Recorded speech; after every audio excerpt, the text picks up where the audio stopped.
Subhanahu wa ta'ala berfirman, A'udzu billahi minasyaitonir rajim. Bismillahirrahmanirrahim.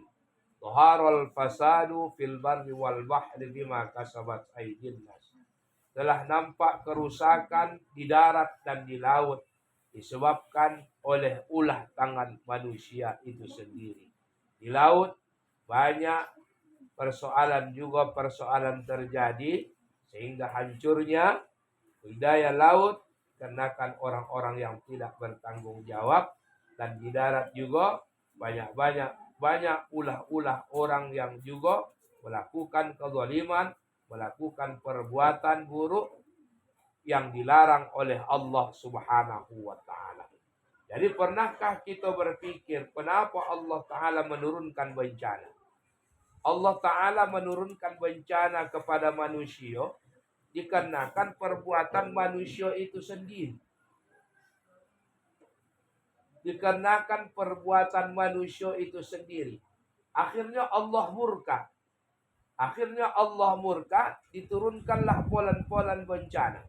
Ada yang polan-polan bencana itu diturunkan Allah. Ada juga sekaligus terus besar bencana itu diturunkan oleh Allah Subhanahu wa ta'ala. Jangan kita pernah berpikir bahwasanya Allah itu benci kepada kita. Kitalah melakukan perbuatan yang dibenci oleh Allah. Kitalah melakukan perbuatan tindakan-tindakan yang melanggar hukum-hukum Allah Subhanahu wa ta'ala.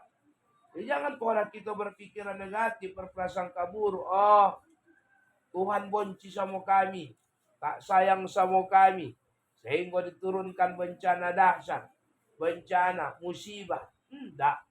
Yang mengundang bencana itu, yang mengundang murka Allah itu adalah manusia itu sendiri. Syekhul Islam Ibnu Taimiyah radhiyallahu an, beliau mengatakan laisa syai'un fid dunya wala fil akhirah illa bisababin. Tidaklah sesuatu terjadi di dunia ini, apapun yang terjadi di dunia maupun nanti terjadi di akhirat, illa bisababin, karena ada sebabnya. Kenapa manusia masuk ke dalam neraka jahanam? Karena ada sebabnya. Apa sebabnya? Ketika waktu di dunia tidak memanfaatkan umur atau nikmat berupa usia yang Allah berikan.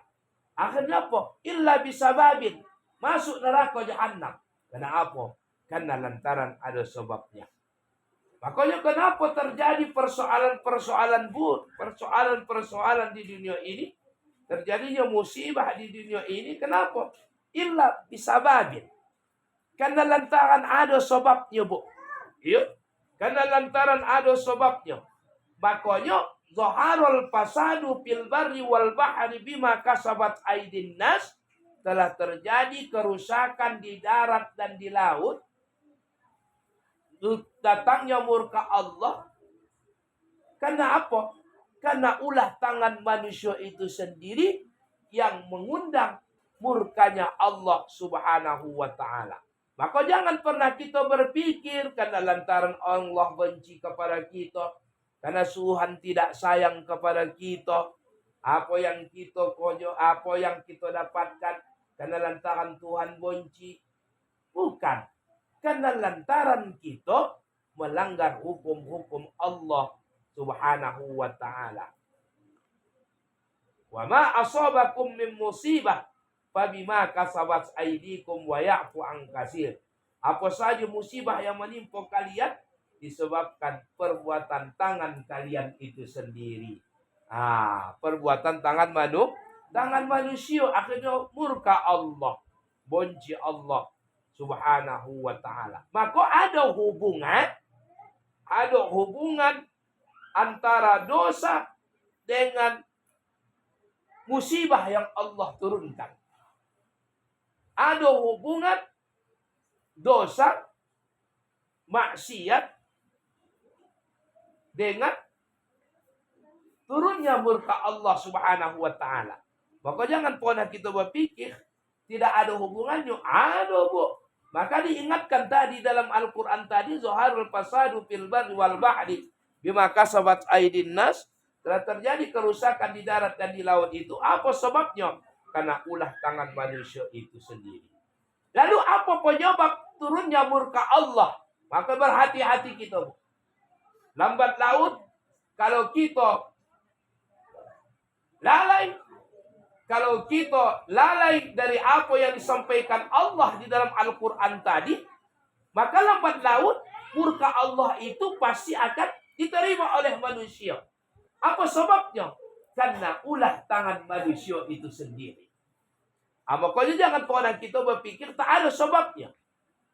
Maka para ulama mengatakan bahwasanya penyebab turunnya murka Allah itu, penyebab turunnya keburukan yang Allah berikan kepada kita, apa itu? Yang pertama, dikarenakan dosa kita senantiasa ingkar terhadap nikmat Allah Subhanahu wa ta'ala. Dosa karena kita tidak bersyukur kepada Allah. Dosa karena kita tidak berterima kasih terhadap apa yang Allah berikan kepada kita. Maka inilah salah satu penyebab turunnya murka Allah Subhanahu wa ta'ala. La in syakartum la azidannakum wa la in kafartum inna adabi lasyadid. Jika kita bersyukur, maka ditambah Allah nikmat terus kepada kita. Tetapi kalau kita ingkar, inna adabi lasyadid. Nah, makanya pasti Allah Ta'ala akan memberikan siksa azab yang sangat pedih bagi orang-orang yang tidak bersyukur terhadap nikmat yang Allah berikan kepada kita.